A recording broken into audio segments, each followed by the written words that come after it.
everyone, it's Kirsten and welcome back to my garage. So in today's video we are working back on the International B414 bonnet.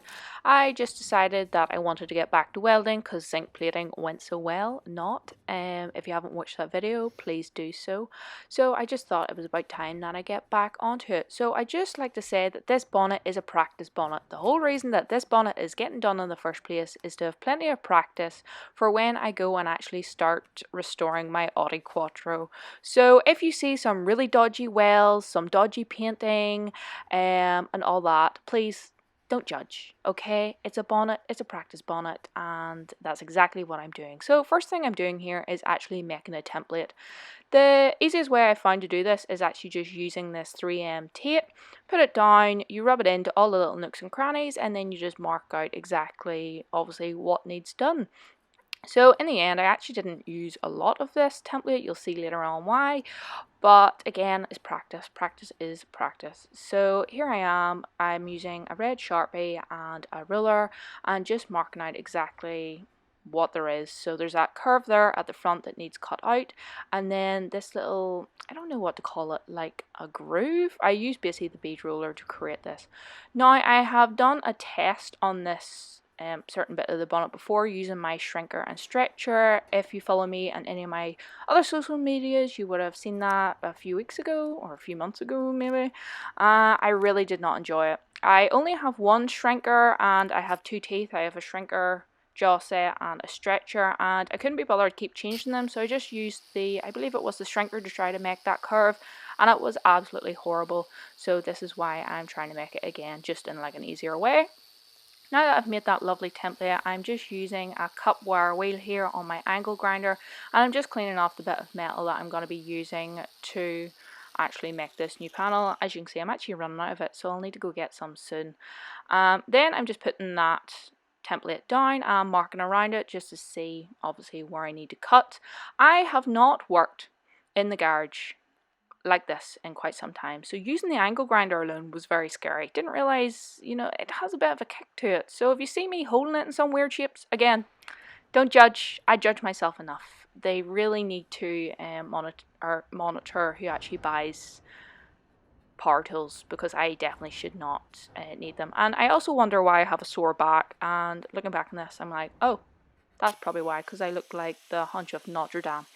Anyway, I am in fact cutting this out on top of a wooden board. I am not cutting into the ground because that would be a very bad idea, but I'm cutting out in this like kind of triangle format. You will see in a minute, because I learned the hard way. Don't try to use an angle grinder trying to cut a circle, because that ends very badly. As you can see, very happy I did not die. Wow, beautiful. On to the next step. I've moved onto the bench now. I have the G-clamps holding it onto the bench and using an angle grinder, and then my flappy disc on my other angle grinder to just grind the metal back down to the template. Super happy that I ended up getting this other angle grinder. It's just from IKEA. Not IKEA, Lidl. It's from Parkside, and it does the job, to be honest. My flappy disc, I can't remember, 40, 60, 80 grit, can't remember. Anyway, to cut this bit of curve in the metal, I'm just doing straight lines beside each other. Not sure how to describe it, you'll see it in a minute. I have a close-up, so just doing that. Again, don't try to cut a circle with an angle grinder. And there it is. There you can see all the wee cuts, and I just cut along it and it goes boop boop boop. All off, beautiful. Flappy disc again, whack that off. And yeah, closer to the end product. Just wish I paid a little bit more attention, because I did cut out a little bit too much of that curve. But again, it's a practice bonnet, lads. Calm yourself. I'm just proud that I got out there and actually remembered what to do. So now, as you can see, I was going to mark out the template from the template, but I decided just to get a pen, just mark it out. It's just a 1 centimeter gap on both things, so I just decided to do that. And then to my trusty bead roller. I will leave all the tools and equipment, safety equipment, all that linked down below, so if you are interested in buying anything, it's all sitting there. But I just left this full clip in just so you could see how slow you actually have to go to use a bead roller. Its hand-eye coordination has to be on point, and you have to constantly be looking at what the steel's doing, because if you don't, it just decides to yeet off into another direction, and you see every mistake. Ask me how I know, but I absolutely love this thing. I really do. It's so satisfying to watch, it's so satisfying to do, and yeah, look how happy I am. So here it is. You can see all the marks now that I'm up close. You can see the nice little bump it's put in it. And yeah, it's warped it a little tiny bit, but we'll fix that in a wee minute. Now I'm just putting the panel up against this said bonnet and the said piece that we are going to replace. And as you can see, I thought it was warping a wee bit, so I just got my hammer out and just tapped that down. But then I realised it's not warping. I just have welding heads, is that what it's called? Still on the bonnet, so I just got my floppy disk, or grinded them down, set the metal back on it, and she looks beautiful. So here's a little before and after. Wow, stunning. So yeah, as you can see on the right there, this was another panel that I replaced horribly. Again, if you're following me on social media, you would have seen how I didn't use clamps because I was experimenting. I didn't want to use clamps putting down that piece of metal, so I eyeballed it, and I didn't realize that it was warping. And then when it came to that bit, pretty much where that first clamp is, you can kind of see a faint line across the metal. I ended up having to cut the metal and then kind of twisting it back into shape and then kind of filling that hole. And I was also testing, I think I had 0.8 wiring at the time, and it warped the panel, as you can see with that lovely track there just to the right of my hand there, which you can clearly see in this video. And the other panel, which is just to the left of my hand, or behind my big fat head there, I think it was like one of my first welds, and you're going to see at the end that it didn't have enough penetration, and that panel is pretty much popping out of place. But again, it's all practice. We're still practicing. If you're here on this channel for how-tos, please leave.